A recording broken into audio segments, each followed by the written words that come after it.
Experience the future of packaging and processing up close and in action. Explore groundbreaking innovations, engage with hands-on solutions, and connect with the experts transforming the industry. See how these advancements can revolutionize your products, production lines, and business. It all starts here. Don't miss out. Register today at packexpolasvegas.com/unpackedpod.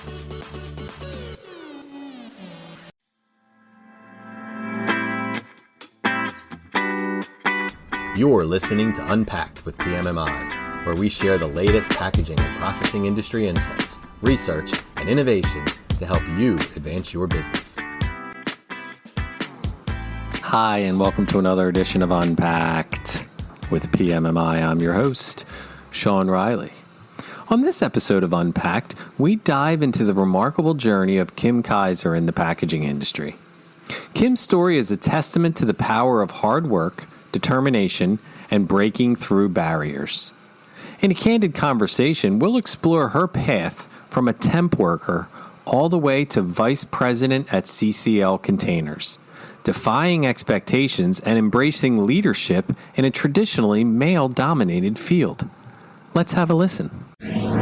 Welcome to the podcast, Kim Kizer. Let's talk a little bit about how you got started in the packaging industry, Kim. What was the decision based on? I know I didn't grow up as a little kid thinking, I want to go into packaging. You know, it sounds super interesting. It wasn't even something I really considered or thought about. So I'm curious, what your decision was based on. What were your expectations and goals? Maybe you had some role models that sort of led you into the industry. Could you touch on some of those things? Truthfully, I don't have an education as far as college. So everything that I have done in my career has just been based on hard work and perseverance and with a few mentors along the way, right? So what really got me into it is I'd had my second child. I was 32 years old, didn't really have a career. So I decided to go off and find some work outside the home. I started out in this industry as a temp and started in the filling industry side of the business. At that time, CCL Container owned the filling side of the business. I'm now in the can manufacturing side. And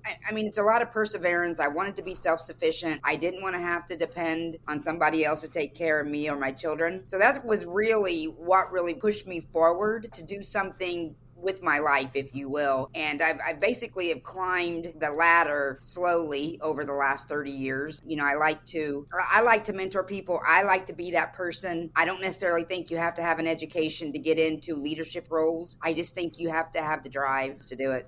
I love that. That's really inspiring. It's quite a tale of kind of showing that you can pull yourself up by your bootstraps and work your way through a company versus the, I have to go get 5 degrees and start out at a certain level and something like that. So that's real inspiring to hear, Kim. So I guess with that in mind, could you describe what your journey has been like? Because you went from a temp to a vice president. I mean, that in and of itself is amazing. Were there important experiences or milestones or maybe memorable achievements that you can remember? Yeah, so on the filling side of the business, by the way, since then, the company has divested that and we no longer own that filling side. I was with the filling side of the business, managing a very large CPG in the consumer space. After I accepted the role out of the temporary position, I can remember my boss at the time when I was a temp. He asked me one time, he pulled me into his office and he said, "Why do you work harder than my regular employees?" I'm like, "I don't know." And he's like, so he wanted me to continue on as a temp. And I told him no. I said, if you want me to work here and give my 100%, then I need to be part of the team. So with that, great guy. He's a mentor of mine. He actually gave me an opportunity.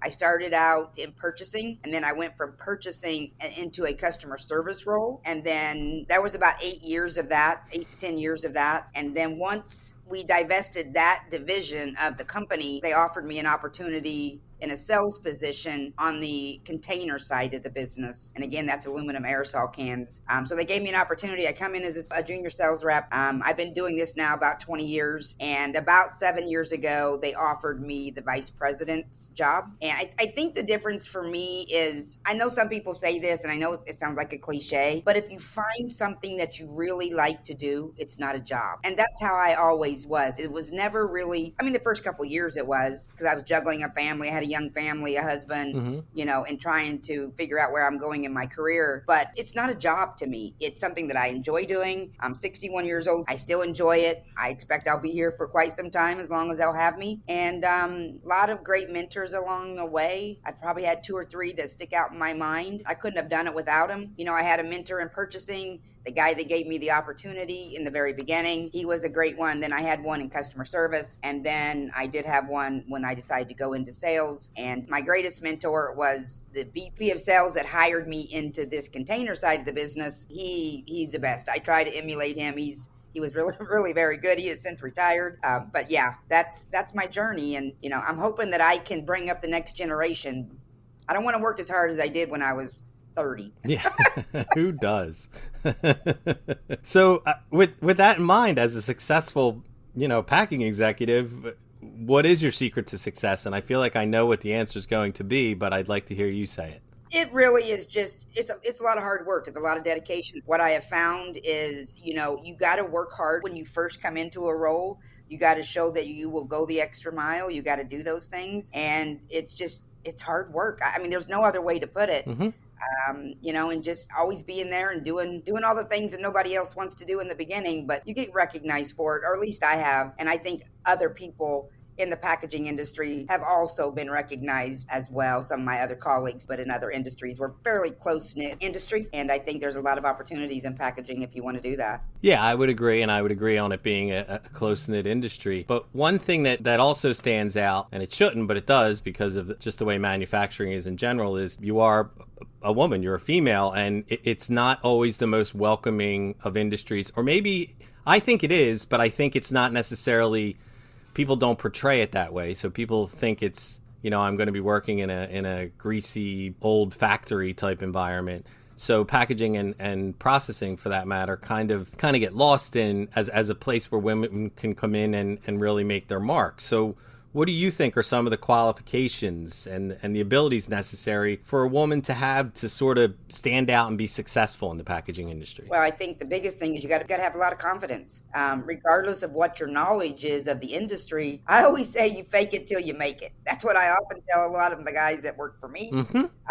You might not always be right, but if you're always willing to be there, try to find answers for them. You just have to be confident in what you do, and then the rest of it will come to you. There's 2 things that I always say is, you do the right thing and you be confident about it. It'll take you a long way. And I found that that's what's happened with me. I think back 30 years ago where I started out. I mean, before I started out, even in this industry, I mean, you work in restaurants, you do things like that is not, I'm not saying it's not a career, but it wasn't a career for me, where I could be self-sufficient and take care of my family. And that's really what drove me for that. And, the background behind that is, when I was young, my mother, a divorced woman, she is my biggest mentor. I look up to her. She's my idol.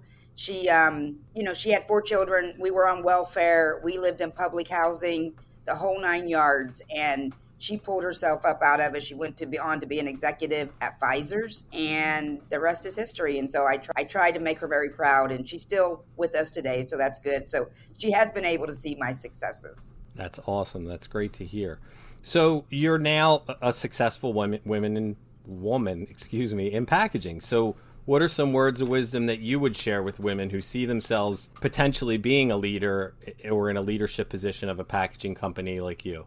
Again, it's just confidence. You got to go in, you got to learn the business. You got to understand what the customer is looking for or what the end user is looking for. And sometimes, that's internal customers too, to your own company. So you got to be conscious of who you're trying to support and develop, and, and how you do that. You can't meet a stranger. I mean, you just can't. You got to be able to talk to people, whether they know more than you or not. That's how you learn. And so I think that's the biggest thing is just, keeping your knowledge base open and bringing all the input that you can. And just have a lot of confidence and perseverance. I know I keep saying that, but it's no, and I agree, and I think that's a great way of framing it. I'm curious, did you run into issues where maybe men looked down on you or gave you a harder time as a woman in this type of industry, or not? Oh, they absolutely did. Yeah. I absolutely think that I was probably overlooked at the VP level for about 5 years before they finally did it. because I was a woman. Right. Unfortunately, packaging, it tends to be a man's world. Although I think women are starting to break through that glass ceiling, if you will. Women can be just as smart, and again, they don't have to have a lot of education. You just got to know what you're trying to move forward. It's like rolling a ball uphill. Sometimes you got to be smarter than a guy. Sometimes you got to know more than they know, and that's kind of what I prided myself on, is to get to the next level. And fortunately for me, my leadership, they were able to see that, and again, they promoted me about 7 years ago. That's terrific. So a question I like to use to kind of close out some podcasts is, with people who have been in the industry, is, you're a veteran of this industry now. What do you see as trends in packaging in general? And even further, what do you see with aluminum packaging in particular? Just some things that you could see in the next maybe 5, maybe 10 years. I think that packaging in general, with the new generation, I think they want these packages to be more interactive, if you will. I mean, the new generation is a very visual kind of generation, with all the iPhones and all the gaming and all that kind of thing. I think it needs to be interactive in some way for the new generation coming on. And then the other thing that I think is that the next generation, they're very conscious of the environment. So they want sustainable packaging. And rather that's, so right now for aluminum, kind of getting into that segue, we are replacing quite a bit of plastic with sustainable packaging of aluminum. Aluminum is completely recyclable. Right now, it's not cradle to cradle, it's cradle to kind of grave in my industry.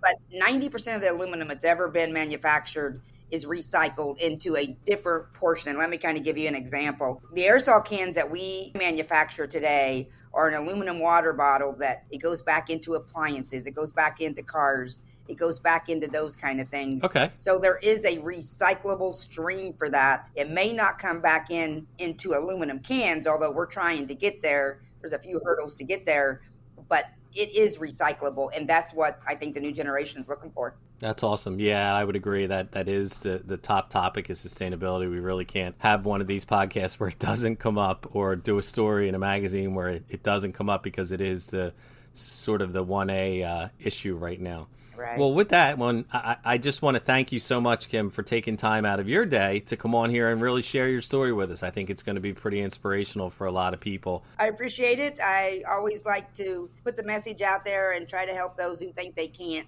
You can do it. People can do what they put their heart and mind to. They really can. Please rate, review, and subscribe. To do that, go to the iTunes podcast or Spotify app on your phone and search for unPACKed with PMMI.